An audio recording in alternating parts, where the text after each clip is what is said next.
Guys, do you ever struggle to stay focused? Maybe you find yourself procrastinating throughout the day. Because I've done it too, and I have found the secret weapon to kick that habit, Thesis. Thesis is a brain-boosting supplement made with natural ingredients, proven to speed up mental activation, sharpen focus, and help you to power through your to-do list. I'm a busy guy, but Thesis has been a game changer for me. It keeps me energized, focused, and present, especially when I got a lot of things on my plate. Here's how it works. First, take a 3-minute quiz at takethesis.com. Thesis will then match you with a nootropic blend that fits your brain chemistry. Thesis offers 6 unique blends to help you find the best fit for you. Clarity, creativity, logic, energy, motivation, and confidence. You're going to start with a starter kit of 4 blends to test over 4 weeks. This will help you find the one that makes you feel the most productive and balanced. I found that clarity and energy are the blends for me. My favorite part about Thesis is all of their products are non-GMO, vegan, and gluten-free, so you can feel confident that what you're putting in your body is clean and safe.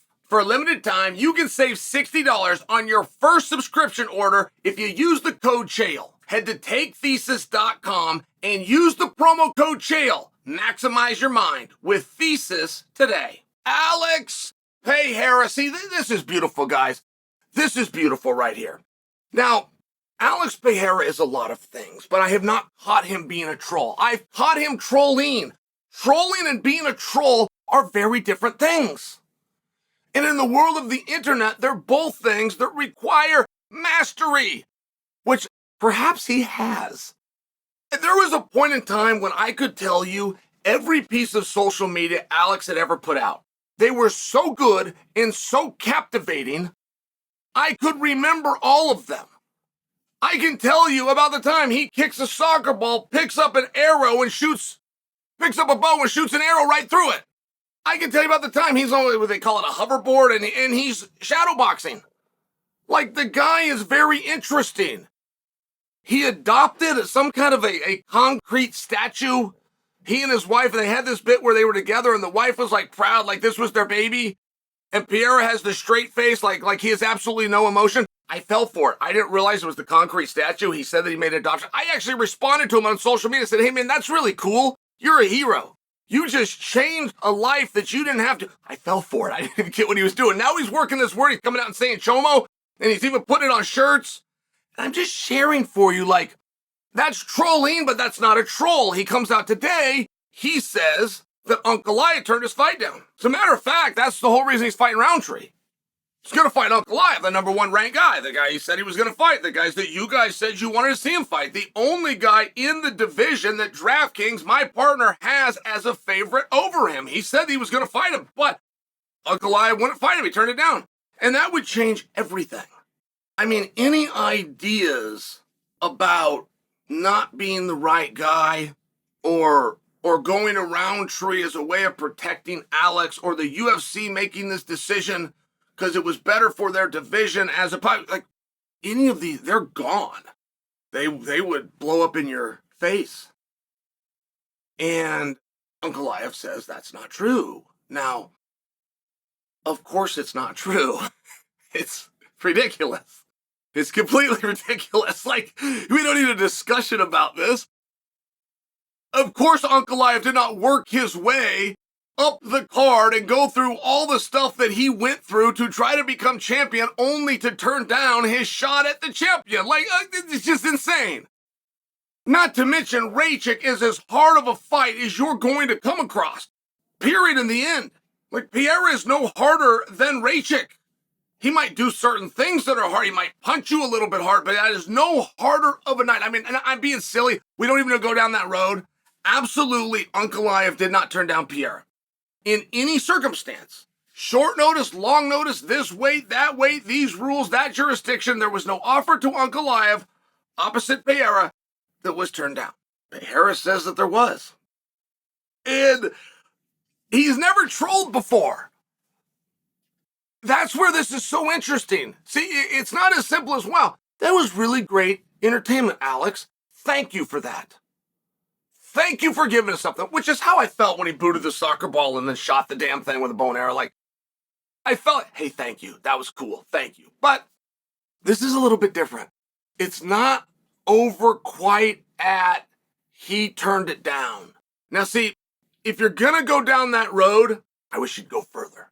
Further is that no matter what happens on Ankalaev's next fight, he will not get a title shot. I'm going to fight Roundtree, and then I'm going to fight Lionheart. I'm going to fight Roundtree, and then I'm going to fight... And I'm going to save that. I'm going to save that for another time. I'll give you one clue, though. It's not Ankalaev. It's not Ankalaev because he turned it down. Listen, Tom Aspinall is doing this right now, and we all understand it. Ciryl Gane, in the absence of Jon and Stipe, and Jon and Stipe are absent. They've got a contract, and they're removed from discussion. Tom Aspinall obviously draws into Ciryl Gane. Obviously.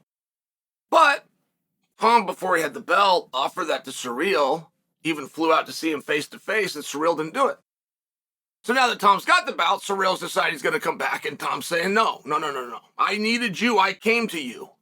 I tried to be partners with you, and we all get it. Tom should not give him that shot. Tom should be petty about this. Absolutely. But Curtis Blaydes was given an opportunity to fight for a championship, make no mistake, because of that pettiness. Like, I'm just sharing with you.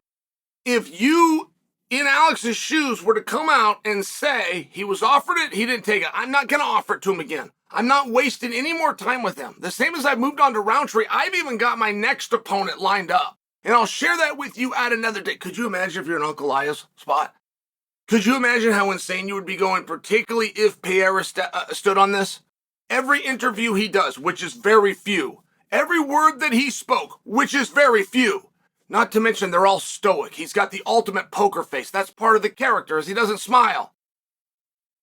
So now, on the rarity that he speaks and what he says is something about you that changes the trajectory of all of your dreams. Your current motivation to go in there and do well against Raychik is not driven by a personal beef with Raychik. It is driven by a personal goal to get through Raychik to get to the championship, of which you're already denied. Could you imagine? I mean, could you imagine? and the reason this isn't over is Pride was able to keep lies. Pride was able to keep secrets and do fake fights because they didn't tell anybody more than the people that needed to know. There would be no reason for a trainer, a corner man of any kind, to know. There would be no reason for the opponent who's going to win to know. The only guy that needs to know is the guy that's going to fall down and to be told what round to do it in. And that's the only person that they would tell. Which is why the celebration by the winner looked so authentic. It was. And it's why the post-fight interviews by the winner that looked so authentic, they were. Like, you didn't have to worry about somebody coming in and decimating you after the fact because you're not equipped with great actors. They're not acting. They didn't know. And I'm just wondering that with Pereira. I'm purely wondering if somebody told him Ankalaev turned it down. And that could have been done for a number of reasons. What many of you don't know, because Pereira speaks so little, is Pereira demanded Ankalaev. Pereira agreed to Ankalaev. Pereira went public with Ankalaev. I'm just sharing that with you. When it came back and it wasn't Ankalaev, the number one guy that was upset about that was Pereira. That's the real story.